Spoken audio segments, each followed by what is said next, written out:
¿ya?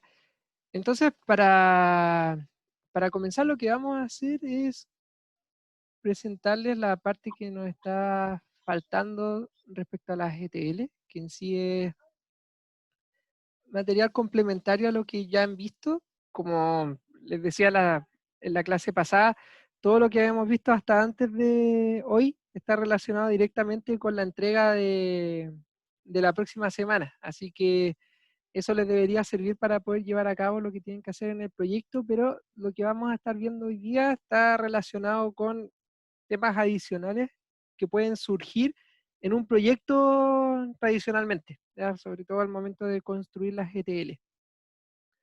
Entonces, para empezar, la primera parte de la materia está pensada para hacer la diferencia entre los diferentes conceptos que están detrás de los datos, ¿ya? Porque en sí todo lo que uno está moviendo y todo lo que está guardando, usando para calcular son datos. Entonces, lo primero es entender que dentro de los datos existen los atributos y dentro de los atributos existen también los objetos. Esto desde el punto de vista de una tabla.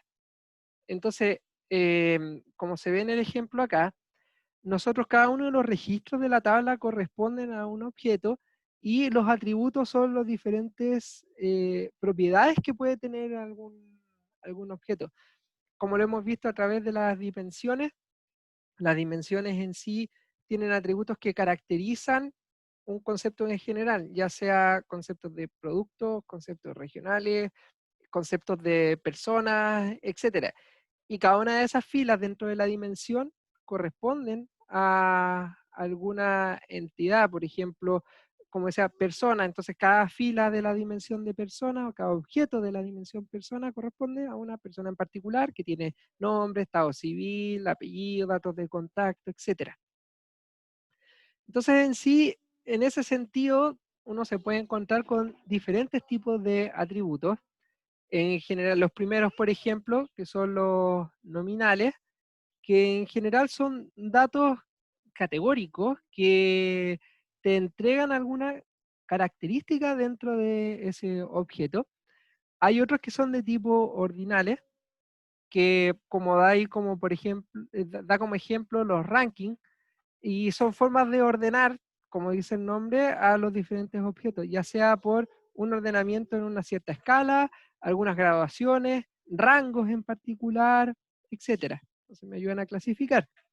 Existen los intervalos también y cocientes, que de esos en general hay que tener ojo y ver cuándo se usan, porque en ocasiones cuando uno los utiliza como datos en nuestro contexto, lo utiliza como parte del hecho, puede ser que esos cocientes me hagan ruido al momento de hacer las agregaciones a futuro dentro del cubo. Ahí está un poco más resumido qué es lo que se puede hacer con cada uno, porque eso es lo importante, dependiendo cuál es el tipo de atributo que uno tiene, hay diferentes tipos de operaciones que se pueden hacer.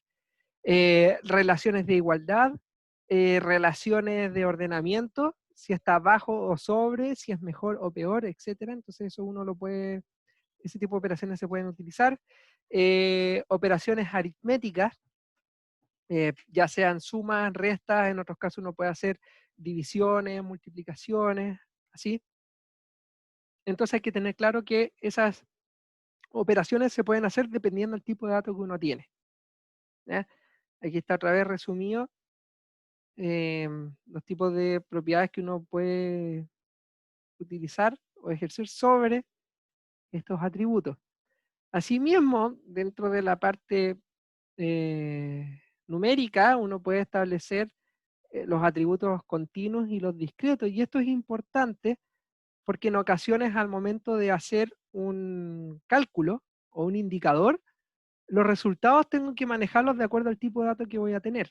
En general los continuos me permiten calcular más fácil temas como promedios o varianzas, pero al momento de tener atributos discretos, eventualmente los cálculos no están relacionados con un resultado así de continuo, y está relacionado con temas como conteos o otros tipos de frecuencias, el valor más alto, el valor más bajo, cosas de ese estilo, pero no me permiten calcular este otro tipo de indicadores que son más directos, como las tasas o cosas de ese estilo. Esta parte de acá está como información complementaria, porque en general los datos uno está acostumbrado a recibirlos como si fueran eh, datos continuos o como los vimos, categóricos, pero hay otros tipos de datos como matrices, grafos, etcétera. Entonces esto está más como información complementaria de datos que podrían llegar a tener, ¿ok? Y desde el punto de vista de la visualización también ustedes podrían utilizar o al momento de confeccionar un reporte, armar datos de este tipo, ya sean como datos de registro, que al final es como una tabla usual que uno utiliza en la base de datos, desde el punto de vista del data warehouse, contextualizado en los hechos y dimensiones, pero es una tabla que tiene información hacia abajo.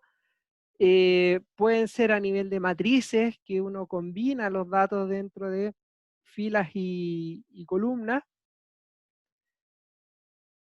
o tuplas, que eventualmente pueden aparecer como datos, y aquí se complejiza un poco desde el punto de vista del datamart, cómo guardar estos datos, porque en sí uno busca desde cierto punto de vista desnormalizar esto, y esta matriz, o sea, esta tabla que por ejemplo se ve para cada registro como una tupla de diferentes productos, uno podría amplificarla como una matriz con puros booleanos y cada columna representar algún tipo de producto y si es que lo tiene o no. O normalizarlo de otra forma usando una combinación de el ID con el ID de producto. Entonces, al hacerlo de esa forma, que sería una transformación dentro de la ETL, como un unpivot o despivotear la tabla, uno lo que tendría sería, para el primer registro, 3 filas, donde se repite el ID de la transacción y va variando de acuerdo al ID del producto. Entonces tendría 3 filas para el primer caso, 2 para el segundo, 4 para el tercero, igual que para el cuarto, y el quinto tendría 3 filas también. Que como digo, ese es un tipo de transformación que uno puede realizar de acuerdo a cómo uno guarde el hecho. Si es que lo estoy guardando como, por ejemplo, ventas de productos. Entonces el producto está asociado a un ID de transacción y pongo todos los productos después en detalle dentro de la tabla. Y ahí tenemos un tipo de datos que ya conocemos, que son relacionales. Eventualmente podrían obtener grafos. Y en ese sentido, ¿por qué estamos mostrando estos datos? Porque eventualmente podrían tenerlos ustedes como fuente de origen y deben saber que existen y entender, por ejemplo, que de repente aquí cada nodo puede estar apuntando a otros nodos y los arcos entre sí pueden tener peso, y eso es una notación que va a venir dentro del grafo y ustedes tendrían que identificar cómo esto utilizarlo para poder después meterlo dentro del datamart como algún tipo de hecho, como desglosarlo, ya sea con columnas de origen destino o algún otro tipo de nomenclatura. Igual que este tipo de notaciones adicionales que acá las asimilan con la secuencia genómica, pero el tema es ser capaz de identificar que hay algunos eventos que tienen alguna secuencia y que esa secuencia a mí me podría interesar guardarla. Cómo yo guardo eso y lo convierto en el modelo de datos y cómo lo transformo, podría ser un desafío al que se podrían ver enfrentados.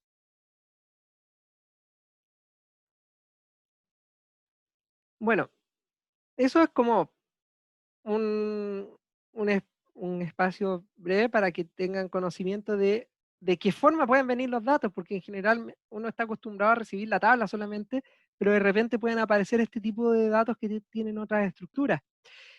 Si están familiarizados con los JSON, por ejemplo, van a ver que ese tipo de archivos están asociados a tipos de estructuras de datos que contradictoriamente no tienen estructura y que pueden recibir cualquier cosa dentro del archivo, y también deberían estar más o menos preparados a ver cómo enfrentar ese tipo de datos y poder desglosarlo para poder guardarlo después en un esquema que hasta el momento lo estamos utilizando tal cual como una tabla relacional, ¿ya? Así que para eso era la sección anterior. ahí ya tenemos un desafío que es cómo va a venir el dato y qué puedo hacer con él. Ahora, el otro desafío es la calidad del dato, que también viene el dato que yo tengo que utilizar para construir el data mart. Entonces, en ese sentido, uno puede desde antes prever qué tipos de problemas de datos puedo presentar en el set que me están entregando y en base a eso ver qué decisiones puedo tomar sobre esos datos.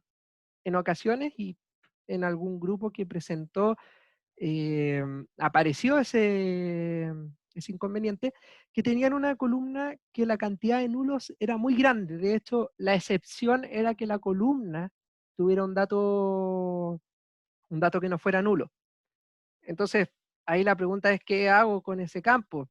Si tiene tan pocos registros con datos, ¿lo elimino? ¿Elimino toda la columna? ¿O reemplazo los vacíos por algún otro valor? ¿O simplemente lo dejo como está porque desde el punto de vista del negocio tiene sentido que el dato venga mayormente vacío? Y eso me sirve como algún tipo de indicador después más adelante. Entonces, desde ese punto de vista, en general, de los datos que ustedes pueden recibir, tienen que considerar qué tipo de problemas pueden haber, qué decisiones voy a tomar respecto a ello para solucionarlo y, como dice aquí en el punteo, ¿cómo detectamos el problema? Porque eventualmente tú puedes decir, un problema que tengo aquí es que los campos pueden venir vacíos, pero el tema es cómo yo puedo detectar que efectivamente eso se está manifestando en el campo. Hago una revisión, hago un conteo, tomo un muestreo. eh, Ese tipo de análisis uno podría hacer al principio para saber cómo diseñar la ETL respecto al tratamiento de ese atributo en particular, ¿ya? Y desde ese punto de vista hay tres grandes casos a los que uno se ve enfrentado. Por un lado, el ruido y los outliers, desde el punto de vista de que todo el dato que viene puede que no me sirva de nada por una u otra razón. Valores faltantes, como les decía, que son campos nulos, o a veces viene dentro del campo un registro que dice sin datos o no aplica, que para el caso de lo que estamos trabajando, eso es información que de alguna forma tengo que abordar porque no entrega mucho más que simplemente saber que no hay dato ahí. Y el dato duplicado, que eventualmente puedo estar amplificando el resultado de un indicador solamente porque tengo datos repetidos, ¿ya? Entonces ahí también tengo que hacer algún tipo de modificación. Entonces, como dice ahí, el ruido se define como una modificación de los valores originales. Ahí hay un ejemplo desde el punto de vista de la toma de una muestra de ondas de voz, de audio, pero para el caso nuestro, el ruido es cualquier tipo de dato que tú sabes que en vez de contribuirte desde el punto de vista de la información, me genera más problemas que otra cosa. Por ejemplo, a veces el campo de nombre, imagínense que un campo de nombre de personas están todos mal escritos o tienen registros que en realidad no vienen al caso. En vez de tener el nombre, viene la dirección ahí por error. Entonces, ¿cómo detectar o cómo lograr detectar ese tipo de ruido? ¿Cómo detectar que no tiene sentido lo que estoy recibiendo? Desde ese punto de vista, las variables categóricas es un poco más fácil porque la calidad del dato va más bien por un tema de frecuencia, de ver que también están escritas las cosas, si hay algunos typos entre medio y cosas de ese estilo. Y a través de los números, a veces se hace un poco más complejo porque no tienes cómo detectar directamente de que los datos que estás recibiendo en realidad representan ruido. Y en general, a nivel de variables numéricas va más por el lado de los outliers, que es identificar características que son muy diferentes a lo que me está mostrando la masividad de la muestra, ¿ya?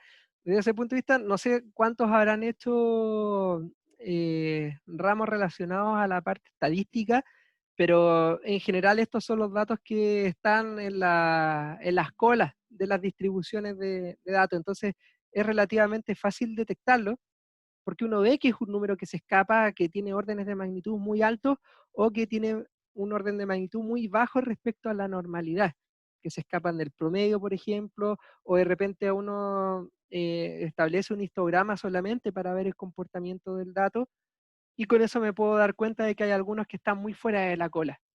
¿Ya? Entonces, ahí uno tiene que empezar a decidir si es que ese outlier responde a alguna regla en particular. A veces, no sé si les habrá pasado cuando transfieren un Excel o importan datos a un Excel y los decimales te los toma mal y al final reconoce un valor decimal como si fuera un entero muy grande.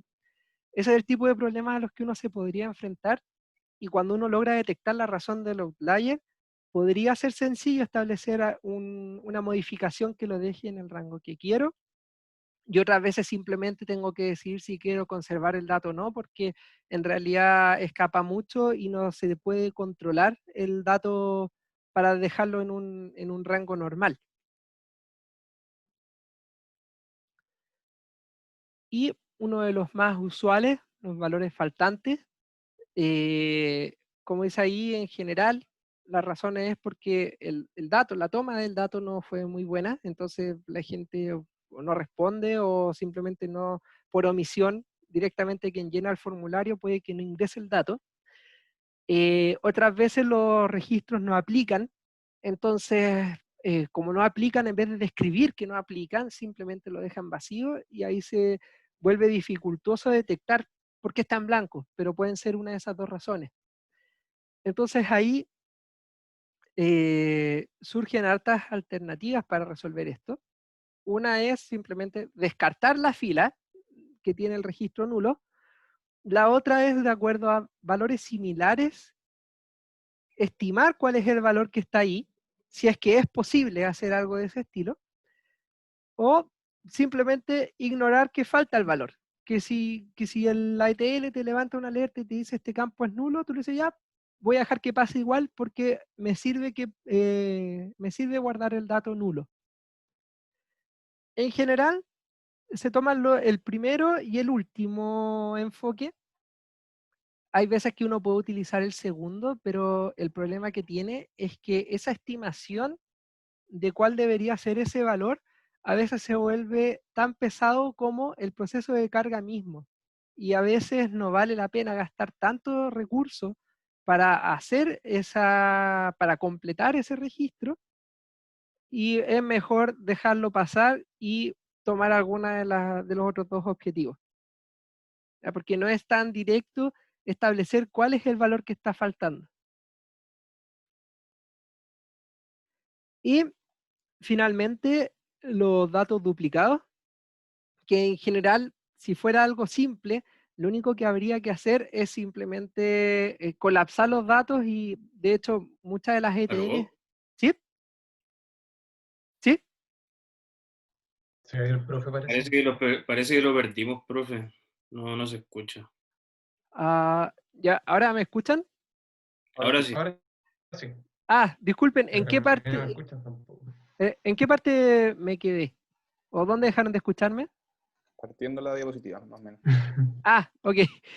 Bueno, lo que decía de los datos duplicados, que esto es lo más usual, sobre todo cuando uno trabaja con múltiples fuentes, o por ejemplo cuando uno arma dimensiones, puede que el objeto de la dimensión, como viene de muchos datos, esté repetido. Entonces, a veces uno esto lo elimina simplemente haciendo una estimación de los distintos. En algún paso les dice, toma los distintos y con eso ya tengo un valor único y elimino los duplicados. Otras veces las ETLs vienen con una cajita, una tarea que se llama eliminar duplicados, y ahí uno establece cuál es el criterio para eliminarlos, en qué se deben fijar, si en un ID o en un campo adicional u otra combinación de registros. Otras veces, como dice ahí en el ejemplo, una persona que tiene muchos correos electrónicos, a veces hay que agregar reglas de negocio, como para detectar de todas las variaciones que tiene una persona con cuál me quedo. que puede ser quedarse con el registro que tenga la fecha de modificación más reciente, porque con eso yo sé que ese es el valor más actual de todos los otros registros. O que haya alguna fuente de todas las que estoy utilizando que sea más confiable. Entonces yo me quedo solamente con, si en algún momento el dato está duplicado, siempre voy a priorizar una fuente de datos sobre otra porque esa es la confiable, que también es una regla que uno puede llegar a utilizar. Entonces, de esa forma yo limpio los datos. Siempre, en ese sentido, tengo que tener cuidado después al momento de cargar los hechos, por ejemplo, de que todos esos registros que yo no consideré para la carga de una dimensión, por ejemplo, de alguna forma al momento de cargar el hecho, sigan siendo consideradas entendiendo que de todos los campos que yo tenía duplicados, todos terminan siendo el registro que dejé guardado.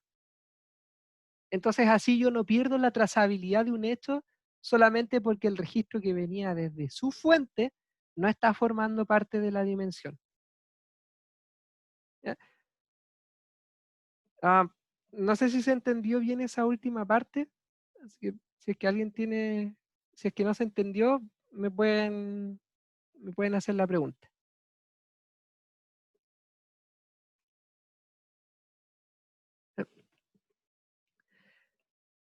Y aquí simplemente para que hagan ustedes la revisión dentro de sus datos para ver cómo un dato es de buena calidad, tienen que fijarse que cumple estos requisitos. Correctitud, en el sentido de que el dato sea consistente de acuerdo a lo que está ocurriendo realmente, que no sea ambiguo, o sea que uno pueda interpretar directamente lo que significa el dato cuando uno lo ve. Consistente, que eso, bueno, en el ejemplo, como dice, si las notas van de 1 a 7, yo no espero una nota 8, entonces siempre debe cumplir las mismas reglas el registro. Y que en este caso, bueno, habla del dato completo, donde los datos dice que no pueden ser vacíos y que las agregaciones consideran todos los datos necesarios sin perder información de acuerdo a información de los datos que se están agregando en sí. ¿Ya? Este último es un poco más complejo, sobre todo si es que uno dice que hay datos que uno permite que sean vacíos, pero en general eso uno lo tiene que revisar para ver si es que de acuerdo a lo que yo voy a hacer a futuro con ese campo, me es suficiente para poder hacer cálculos después. Entonces, en ese sentido, por ejemplo, aunque el dato sea vacío, si yo al momento de hacer las agregaciones digo que esos datos no los voy a considerar porque el indicador me lo permite así, entonces quiere decir que igual puedo seguir adelante. Pero en el ideal de los casos es que los datos no estén vacíos porque si no podría costarme hacer una asociación más adelante. Por ejemplo,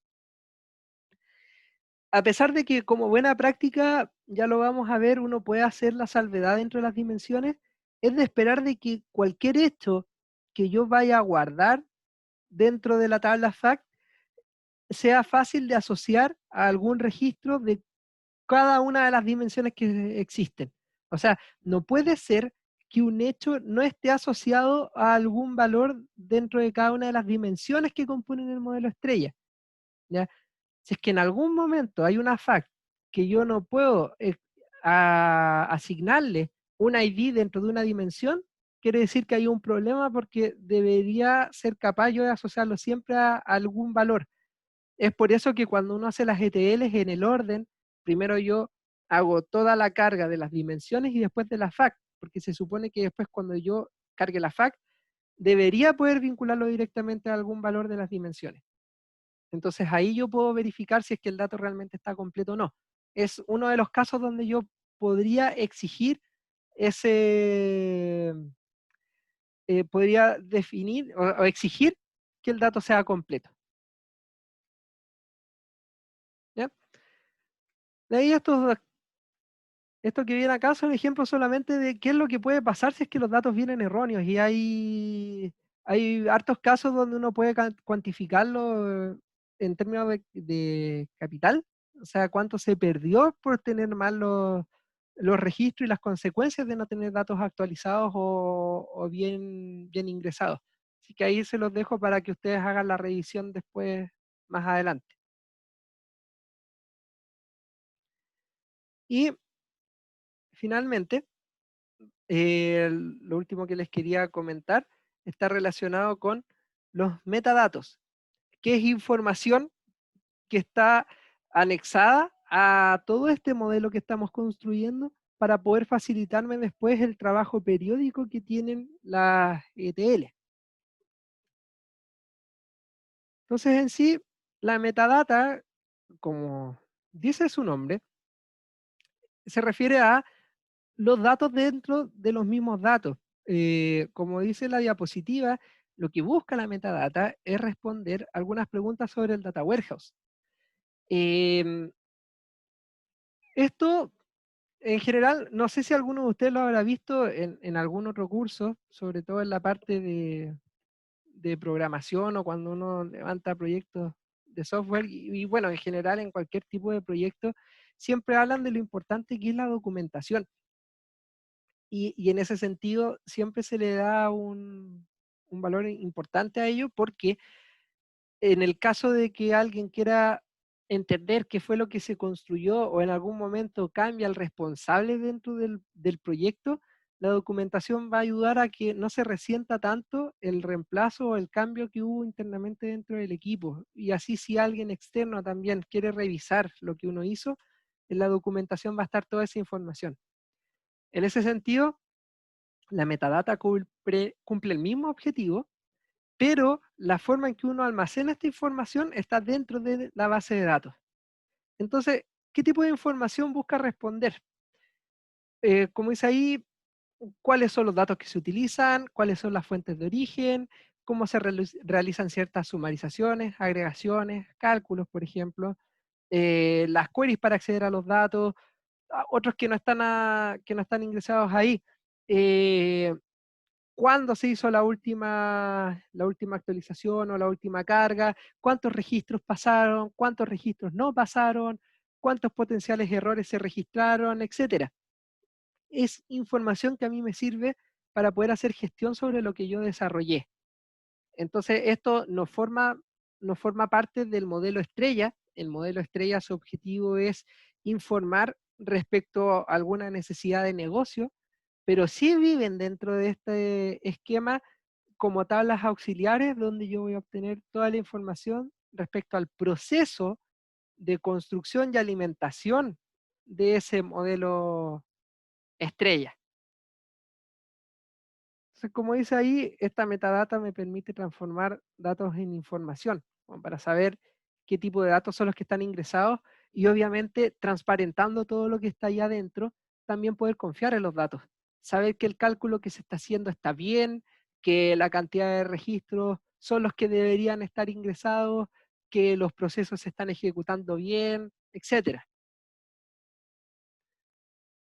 Y bueno, este esquema lo que trata de buscar representar es que en todas partes, dentro del esquema de solución a nivel corporativo, en todas partes hay metadata que yo puedo llegar a utilizar.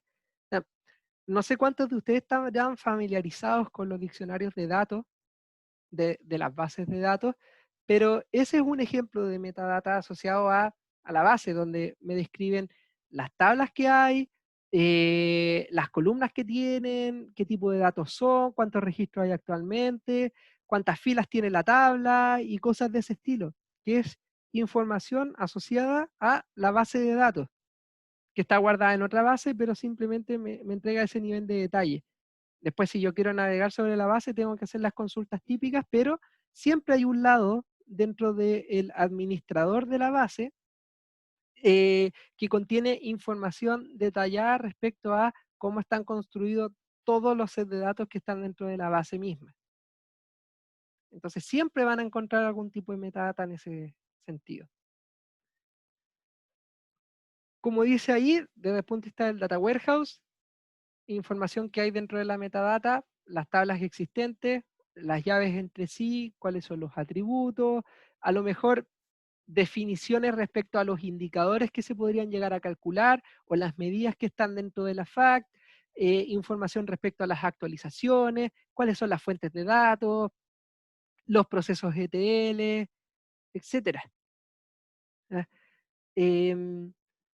Todo esto sirve para que después, como les decía, si es que hay que agregar algo más o alguien quiere entender cómo funciona el Data Mart o el Data Warehouse, lo puedan ver directamente desde la metadata sin tener que andar consultando en otros lados.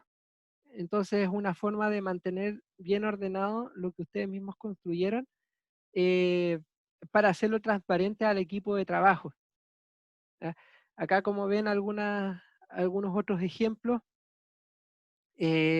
reglas de carga dentro del destino, o sea, qué tipo de, cómo hago los reemplazos de los registros, cómo hago las inserciones, cómo hago las actualizaciones, para algunos campos, qué es lo que significa o qué es lo que está detrás del valor que se está guardando, para los indicadores, qué tipo de agregaciones se hacen, cuándo se hace suma, cuándo calculan los promedios, si es que algún cálculo tiene una agregación total o tienen una regla condicional para poder hacer el cálculo.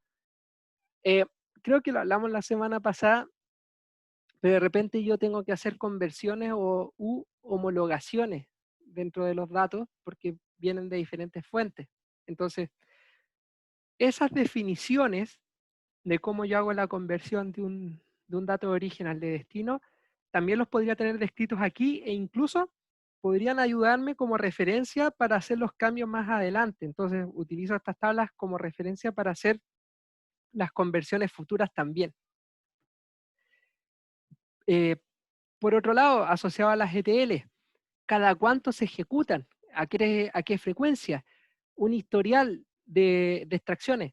¿Cuándo se hizo? ¿A qué tabla se realizó la extracción? ¿Cuántas filas logré extraer en esa ejecución? ¿Qué fue lo que terminé migrando? ¿Cuántos datos venían erróneos? ¿Cuántos venían vacíos, por ejemplo? ¿Cuántos venían sin problemas? Después de eso, por ejemplo, esos registros, ¿cuántos datos terminaron siendo grabados en la tabla FACT?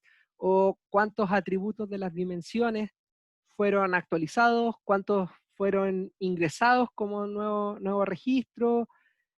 De lo que hablábamos la semana pasada de las Slow Changing Dimensions, ¿cuántos objetos fueron actualizados en la última carga?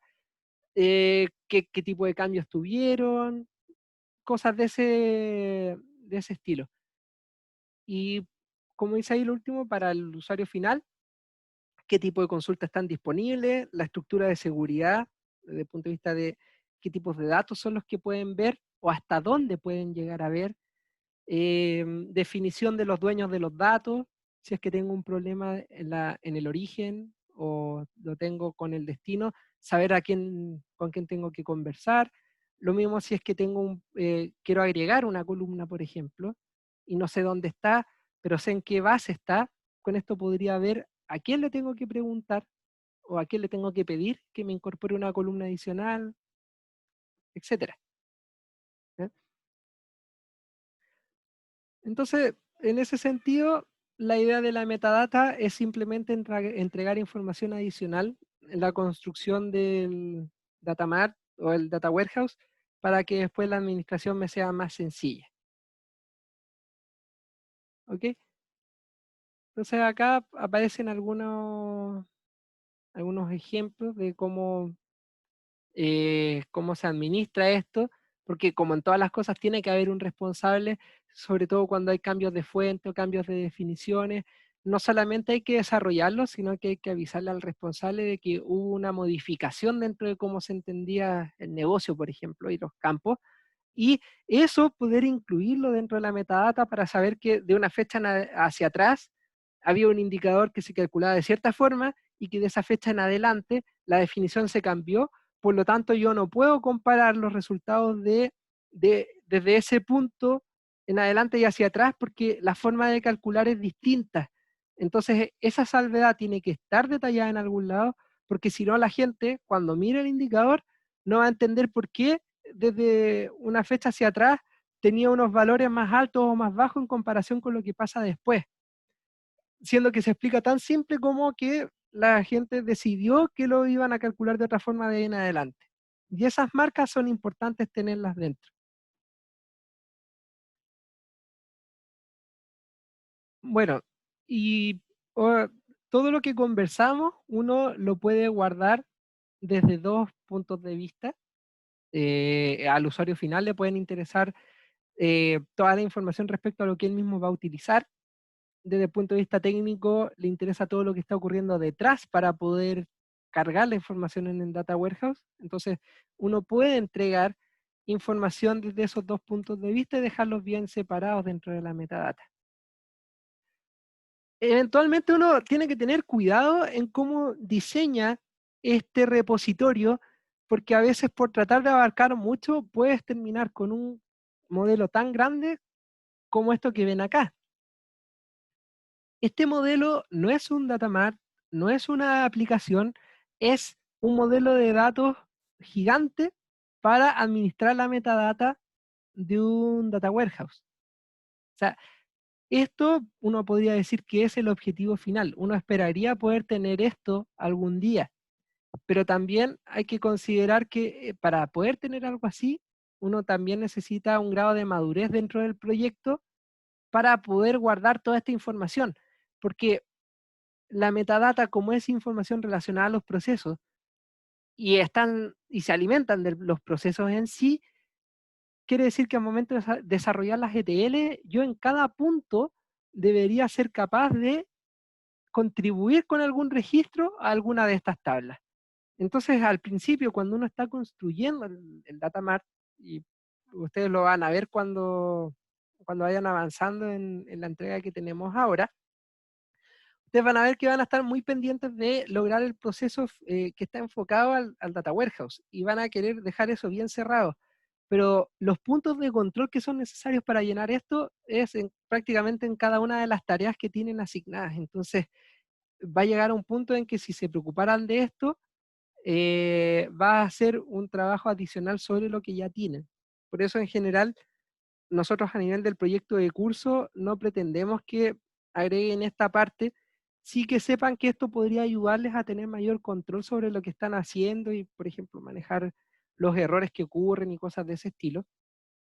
Pero en sí, para llegar a un modelo de este estilo, se necesita una iniciativa de BI que lleve un tiempo en ejecución para poder llegar a este nivel de madurez, porque la cantidad de registro y de datos que se piden aquí es bastante alta.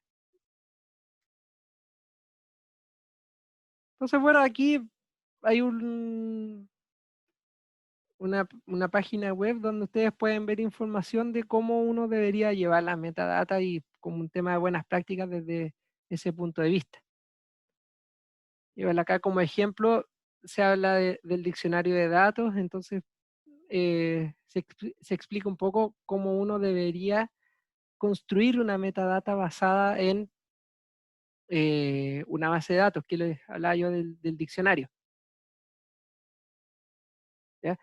Entonces aquí hay un par de ejemplos para que ustedes los puedan revisar después de cómo uno construye la metadata. En general, uno podría hacer un símil de que uno está construyendo fichas. Y esas fichas son descripciones que le pueden ayudar a alguien después para poder ver información, ya sea de las cargas, de las tablas, de la base de datos en general, de conexiones y cosas de ese estilo. ¿Ya?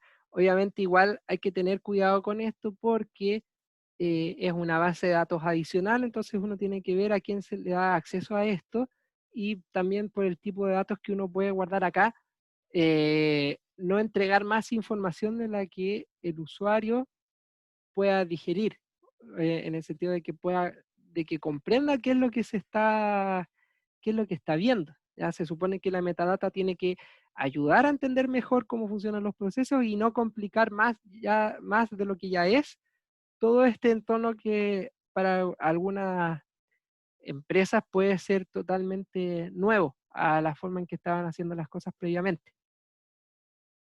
¿Ya? Entonces, bueno, en ese sentido, eso es lo que teníamos que ver hoy. No sé si alguno quedó con alguna duda o hay algo que no le quedó muy claro dentro de lo que vimos acá?